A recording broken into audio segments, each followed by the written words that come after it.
Assalamualaikum warahmatullahi wabarakatuh. Kali ini kita sudah memasuki di akhir-akhir tahun, di penghujung tahun di tahun 2023. Pasti buat teman-teman yang sekarang sedang berada di fase gagal bayar utang pinjol, terus kemudian kalian juga lagi telat atau baru mau telat, ini akan mulai ada penagihan-penagihan gencar-gencaran. Semakin lama semakin gencar dan tentunya ini akan membuat kita semakin terganggu dan terguncang mentalnya. Ya, sebagian orang memang sudah bisa tenang, sebagian orang sudah bisa menguasai, ya alhamdulillah ya, udah mulai banyak teman-teman di luar sana yang mulai teredukasi dengan baik, mulai memahami resiko galbay dan sudah tidak begitu takut terhadap masalah utang pinjaman online yang benar-benar meresahkan semua orang seperti ini. Nah, satu hal lagi yang paling penting juga buat semuanya, perlu diketahui bahwa galbay pinjol itu bukan akhir dari segalanya. Bukan masalah yang berat dan juga tentu saja ini bisa teman-teman hadapi kok. Mau teman-teman nggak punya pekerjaan pun insya Allah bisa kalian hadapi dan bisa terselesaikan ya. Tinggal bagaimana strategi dan cara-caranya untuk bisa melalui proses-proses ini. Karena yang berat adalah prosesnya ya. Untuk masalah solusinya sebenarnya ringan. Yang berat adalah proses untuk menuju ke solusi tersebut. Oke, kita akan bahas satu persatu teman-teman. Di akhir tahun penagihan itu akan semakin gencar karena DC-DC mempunyai target. Target tahunan yang mana itu akan menentukan kinerja mereka. Mereka apakah akan dipakai atau dipekerjakan lagi di tahun ke depan. Karena kalau jauh dari targetnya, maka mereka akan pasti dipecat, digantikan dengan orang lain. Nah, karena adanya target inilah, makanya DC-DC mulai dalam tanda kutip mulai beringas gitu ya. Mulai penagihannya tuh kayak mulai ngoyo lagi gitu. Yang awalnya kalian sudah nggak ditagih, udah sepi berbulan-bulan, tiba-tiba rame lagi di akhir tahun ini, ya itu sesuatu yang wajar. Ini juga terjadi kok di tahun akhir 2022 kemarin. Banyak juga pernah saya bahas juga seperti ini, tapi apa? Ujung-ujungnya yang galbay juga insya Allah aman-aman aja. Sampai sekarang juga tenang-tenang aja, meskipun udah lama banget, udah setahun lebih berarti galbaynya ya. Tapi ya itu tadi loh, bagaimana cara kita untuk menyikapi permasalahan ini, bagaimana cara kita untuk bertindak, itu yang paling penting ya. Oke, terkait karena mengingat masalah penagihannya seperti itu, jadi berarti kan kita juga harus memblokade pemikiran-pemikiran yang membuat kita juga stres, membuat kita juga terguncang. Karena ya ancaman-ancaman akan jadi semakin beragam. Sesuatu yang mungkin nggak pernah kita dengar akan jadi terdengar. Kayak BPJS akan terganggu, nggak bisa dipakai, terus kemudian uang di bank kita akan auto debit. Itu kan hal-hal yang tidak masuk akal. Apalagi yang paling parah, dukcapil, KTP kita akan terblokir dan lain sebagainya. Itu semua pasti yang aneh-aneh kayak gitu pasti akan masuk. Nggak tahu nih yang terbaru ini apa lagi nih ancaman-ancamannya. Kalau itu kan sebenarnya udah lama ya, tapi diulang-ulang dipakai-pakai terus sama oleh oknum DC pinjol yang tidak bertanggung jawab.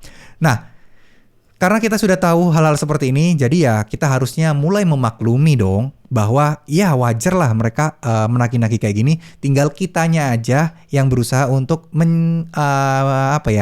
bersikap cuek dan juga bersikap bodo amat. Itu yang paling penting dan super penting ya. Ini sesuatu yang harus kita fokuskan. Oke, sekarang masalah yang paling utama adalah karena rasa kegelisahan dan rasa takut, rasa bingung, rasanya stres banget buat makan aja nggak nafsu gitu ya. Jadi buat kalian yang sudah merasa seperti ini, jalan satu-satunya adalah meningkatkan sisi religi kalian. Jadi bukannya pemikiran kalian yang kalian kuatkan, karena semakin kita memaksa pikiran kita untuk bisa pinjol enteng, pasti nggak ada apa-apanya, dan berusaha untuk mengcounter si pinjolnya tersebut dengan segala upaya tapi masih gagal juga. Nah, udah saatnya kalian melawannya secara bukan emosional sih istilahnya. Anggap aja spiritualitas kalian lah. Karena itu yang akan mendorong alam bawah sadar kalian untuk membimbing kalian agar lebih tenang.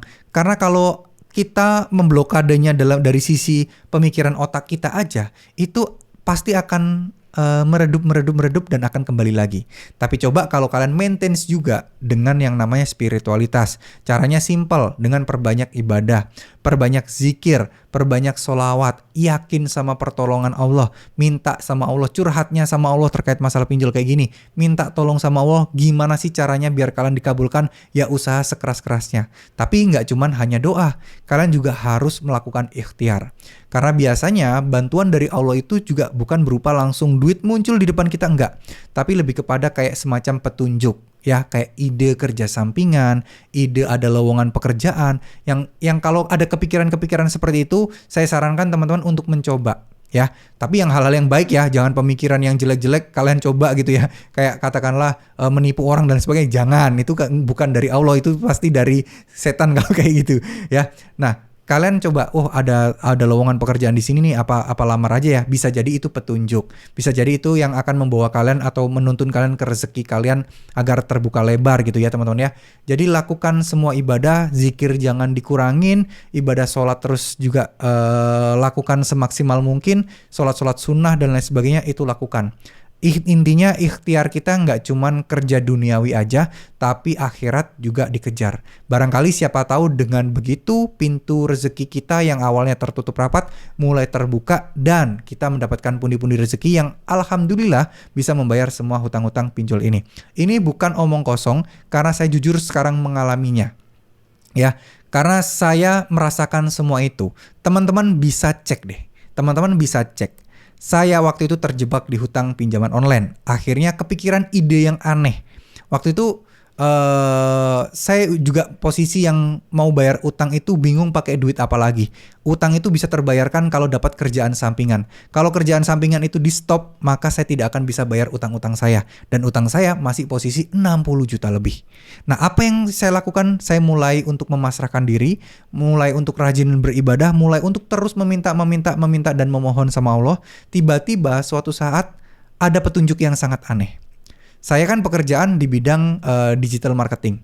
Nah, di saat itu saya ada kepikiran, kenapa saya nggak bikin channel YouTube tentang membahas digital marketing. Padahal secara logika saat itu saya ngomong di depan kamera aja nggak bisa. Saya masih grogi dan saya nggak ngerti bagaimana cara enak menyampaikan sesuatu karena saya nggak bisa ngajarin orang dengan baik. Saat itu saya ada ide membuat sebuah channel YouTube namanya Hendra Setio.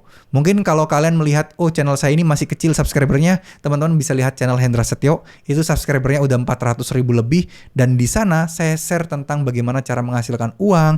Setelah saya share juga dulu itu awal-awal itu saya membahas tentang ya blog dan lain sebagainya. Semua apa yang saya kuasai saya tuangkan dalam sebuah konten yang tadinya tujuannya bukan buat nyari uang dari YouTube.